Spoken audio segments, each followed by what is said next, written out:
The soul knows. The soul has ways which we ignore.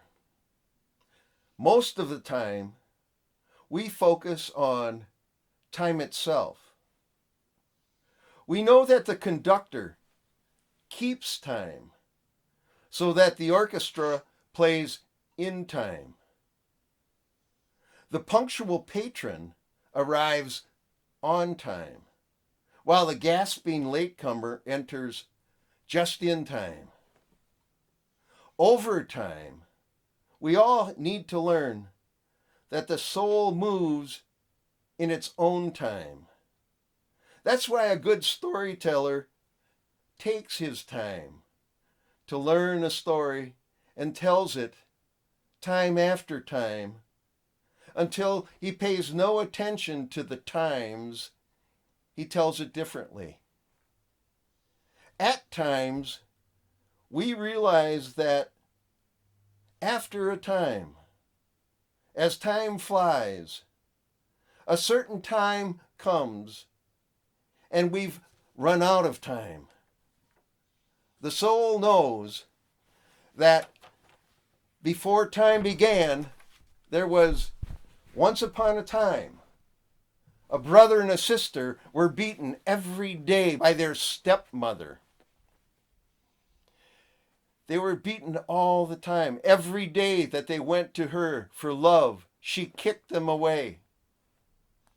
And so the brother took the hand of his sister and said, "Let's leave this house." Even the dog who lays on the floor under the table gets fed tasty bits from her plate while we get bread crusts. Let's leave. And the sister said, "Yes, our own dear mother, before she died, she treated us so well. Let's leave." And they began to walk over the meadows and the fields and the rocks. And after a while, the rain began. And the sister said, "Look, the rain and the clouds in our hearts are crying." And they walked until nightfall. And they came to a large forest and found a hollow tree where they could crawl into the tree and sleep that night. In the morning, when they woke up, it was bright and shiny. They chose to walk deeper into the forest. But the brother said, "We have to find a spring or a creek. I am so thirsty. Let's go. I think I hear a creek down this way." They headed out that way, and sure enough, there was a spring. Well, what had happened was that old stepmother, you've probably figured out, she was a witch. And she had seen them walk away. And she crept up behind them, and once they had gone to sleep, she cast a spell on all the springs in that forest. But the sister heard the spring gurgling in water language. The spring said, "Do not drink from this spring, or you will be turned into a tiger." She said, "Oh, my brother, please don't drink from this spring. You'll turn into a tiger and you'll tear me to pieces." Well, the brother, heeding his sister's words, said, "Okay, I won't drink from this spring. Let's go on, but I tell you, I am thirsty." And they walked on. They continued to walk. And he heard another spring. And as they approached it, once again, the sister heard the gurgling and understood the water language. And the spring was saying, "Don't drink from me. If you do, you'll be turned into a wolf." And the sister turned to her brother and she says, "Please stop. Don't drink from this spring. You'll turn into a wolf and you'll eat me up." And he says, okay, I'm really thirsty. But let's go on. And they continued to walk through that forest. And they walked and they walked. And you know how it is in the forest when you're walking. On a sunny, hot day, it gets a little bit overbearing. And the brother was becoming very thirsty. And they came to a third spring. And as he said, "Sister, there's the spring. I have to have some water." She heard that spring speaking its water language. "Don't drink from me. If you do, you'll be turned into a deer and run away." And the sister turned and said, "Brother, please don't drink from this. You'll turn into a deer and you'll run away and leave me alone and forsaken." She was too late. He had already knelt down and cupped his hand and took water. And as soon as the water touched his lips, he turned into a small fawn. And the sister began to weep. And she says, "Oh, my brother, my fawn, my brother, I'll never leave you. I'll take care of you." And she took off a golden garter from her leg and slipped it over the fawn's neck for a collar. And then she found some reeds, and she wove a rope, a soft rope together, and tied that reed rope to the collar. And as she wept, she led that fawn deeper into the woods. After a while, they came on this ramshackle hut. And she looked in, and it was dirty and messy. And she looked at her brother, now the fawn, and said, "This is where we will live." And she began to clean it up. And she collected fine moss and grass and made a bed for the fawn. And every day she went out and she gathered berries and nuts and fruits for her to eat.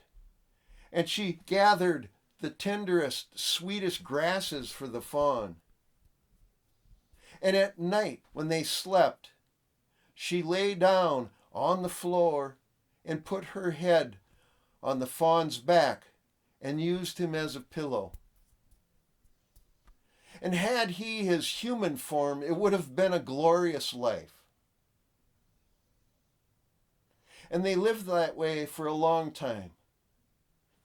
And one day, the king of that land was hosting a hunt to get provisions and meat for his people. And the way it is in those times, it was a joyful time. The huntsmen were talking loud. The dogs were barking. And the hunting horns were blowing through the forest, alerting any of the prey that if they were not ready or willing to participate in the hunt, they should flee. When the young fawn, who was growing into a young deer, when he heard the hunting horns, something stirred inside of him. And he said, "Sister, my sister, something's moving inside of me. I have to go out. I need to go out." And she says, No, you can't. Please, I will be totally miserable if I have to sit here all day while they're out hunting with the horns blasting. And he pleaded and pleaded. She relented reluctantly and said, "Okay, but come back as the sun sets. I'm going to close this door and lock this door. Keep myself safe from those cruel hunters. When you come back, knock on the door and say, 'Sister, sister, let me in.' I'll open the door and you can come in and we'll close the door again." Well, you can imagine what it's like to be a young male out in the woods, running free, so swift and so nimble and agile, running from tree to tree, ducking through the bushes, slipping through the thickets. He was so quick, the king and the huntsman couldn't keep up with him. And if you can remember how it was when you played tag and everybody was chasing you and you were dodging everyone, remember that feeling? Ah, how wonderful that felt. And as the sun began to set, he slipped through a thicket and snuck home, knocked on the door. Sister, sister, let me in. She opened the door. He leapt in. She closed the door and locked it. Well, the next morning, once again the horns were blowing, the hounds were barking, and the huntsmen were shouting their joyful shouts. For they knew they were there to feed their people. Again, the fawn, his heart was stirring. He was getting excited. He says, sister, you have to let me out. If you don't let me out, my heart is going to burst right here. I'm too quick for them. But it is such a thrill. It is so joyful to be out in the forest. Well, she reluctantly relented and let him go and said, don't forget, come back at sunset. Knock on the door and say, sister, sister, let me in. She opened the door. He bounded out. She closed the door and locked the door again. Again, the young male deer ran through the woods, jumping over logs, sliding under bushes, slipping through thickets. And the king and the huntsman, they followed him, and they chased him. And just before sunset, it seemed they had surrounded him. And one huntsman knocked an arrow to his bow and shot. But it only grazed the foot of the little deer. And he ran home. And the king said, huntsman, follow him, and then report back and tell me what you see. That deer, of course, ran straight back to the hut, knocked on the door and said, sister, sister, let me in. Sister opened the door. He bounded in. She closed the door, and the huntsman witnessed this all. And he went back to the king, and he told the king everything that he had seen. Now, when the deer had gotten into the hut, the sister saw the wound. Tears began to flow. She took herbs. She sprinkled it on the wound and she bandaged it. It was only a slight wound, but her heart was sore. The next morning, once again, the hunting horns blew. The barking dogs ran this way and that way, impatient, wanting to hunt. And again, the little deer, he felt that rising feeling inside his chest. He said, sister, sister, I have to go. I feel that this is something that I have to do. And she said, no, you've been wounded. He says, no, it was nothing. He says, I just lost concentration for a moment. I'm much too fast for them. They'll never get me. I'm smarter today. And besides, I don't feel anything. He felt nothing of that slight grazing wound. What's a sister to do? She opened the door, let him out, and all day he ran through the woods, darting this way, jumping that way, slipping through thickets, and he had such a great time. And the king told the hunters, let's chase him all day, but no one is to harm him. And as the sun began to set, the king said to the huntsman who had followed the deer the day before, "Take me to that hut." And the huntsman took him directly to the hut. And the king went up to the door, knocked on the door, and said, "Sister, sister, let me in." And the door opened, and he walked into the hut. And the sister was stunned and frightened. It wasn't the fawn, the young male deer with the golden collar. It was a full-grown man with a golden crown on his head. And when the king saw this young woman, she was the most beautiful woman he had ever seen. And he immediately took her hand and he said, "Would you come to my palace and be my wife?" And she also was smitten by the king. And she said, "Yes, I'll come. I'll be your wife. However, I won't go anywhere without the fawn." He said, "No matter what happens, as long as you are in that palace, the fawn will never come to harm and will have free reign throughout the palace gardens." And just as the king finished his little speech, the deer ran through the doorway. The sister took the reed rope, tied it again to the collar, and led the little deer out of the hut. She mounted the horse and sat with the king and led the deer back to the palace. And when they got back to the palace, they had a wedding celebration, and it was full of splendor. And it was wonderful. And the deer had this wonderful garden to live in. However, you haven't forgotten about that witch, have you?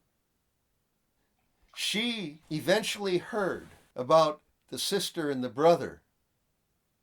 And of course, we know how witches are. Her heart became filled with envy and resentment. And she was pondering how she could get even with them, because she actually believed that the sister would have been torn to bits in the forest by wild beasts. And she was sure that the fawn would have been killed by hunters. She pondered, what can I do? That witch also had a daughter. And that daughter was so ugly. They say that she was uglier than a cold, cloudy night. And she only had one eye. And she said, "Oh, this is terrible. That stepsister of mine is a queen. Some people have all the luck." And the mother, the witch, said, "Don't worry. When the time comes, I'll know what to do." Eventually, the time came. One day, while the king was again out getting meat and provisions for his people, the queen had a baby boy. When the old witch heard this, she says, "Now's my chance." She disguised herself as a chambermaid, went up to the queen's room, and she said, "My dear queen, I've made a bath in the steam room ready for you. It'll help you feel better. You're still weak from childbirth. Come, let's get in there before it cools off. Warm water will be good for you." Now the daughter had accompanied the witch, and the two of them picked up the queen, took her into the steam room, put her in a tub, closed the door, locked the door. They went and they stoked that fire, and they stoked that fire, and they stoked that fire to a furious level. and the steam became so intense that it smothered the queen. And the witch took her daughter back to the queen's bedroom, put the queen's nightcap on her, put her into the queen's bed, made her lay on the bed with her face turned so that the side that had no eye could not be seen. And she pulled the lacy screen across the bed. Well, of course, the king, when he heard that a baby boy had been born to his wife, he immediately left the hunters and came back to the palace, ran up to the queen's room. But the chambermaid stopped him and said, "Oh, don't come any further. She's weak. She needs to get her rest.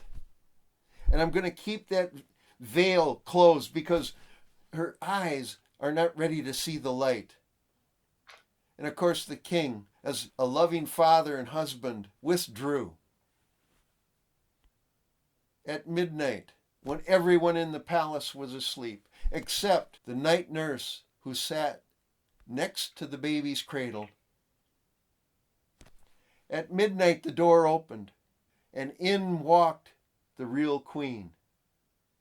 She walked over to the cradle, picked up the little boy, suckled him, put him back into the cradle, plumped up his little pillow, covered him with the little quilt. She walked across the room and stroked the head of the little fawn who was in that same room. She went out of the door. The nurse witnessed all of this. And in the morning, she went to the guards of the palace and said, "Has anybody entered this room? Has anyone come into the palace?" They said, "Not a soul has entered. No one."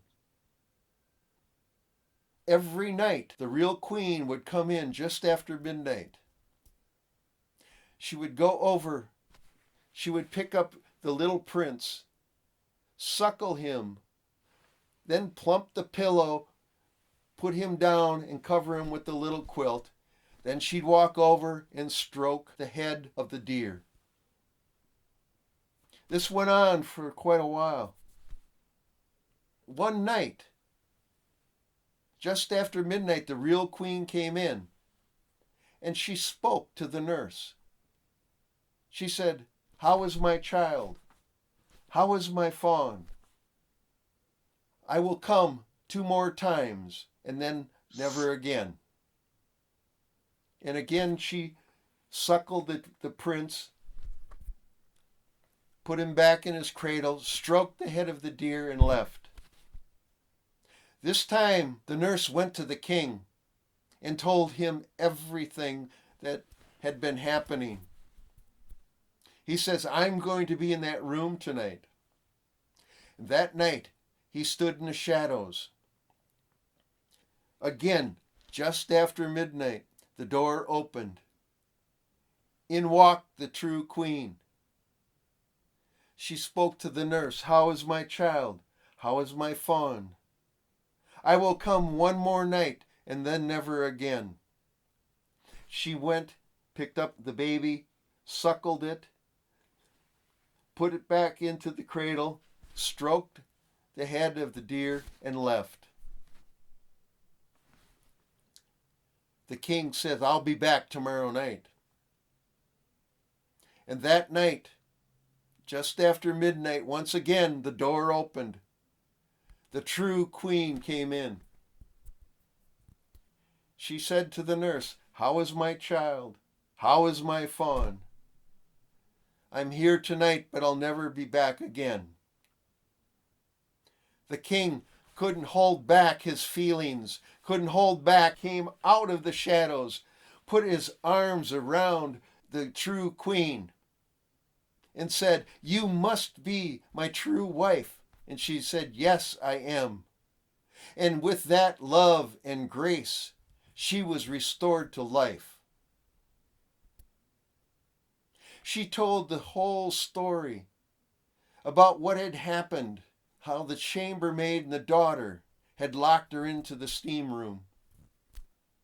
The king put the daughter and the witch on trial. The daughter was sentenced to exile in the forest, where eventually she was the one torn to pieces by beasts. And the witch was sentenced to be burned on that fire that was below the steam room. And when she burned to ashes, the fawn returned to his human form. And the four were reunited: the king, the queen, the baby, and the brother. And they say that they're still living in that wonderful place. Now that place may be inside of time. It may be above time. It may be under time. But we know for sure it was once upon a time.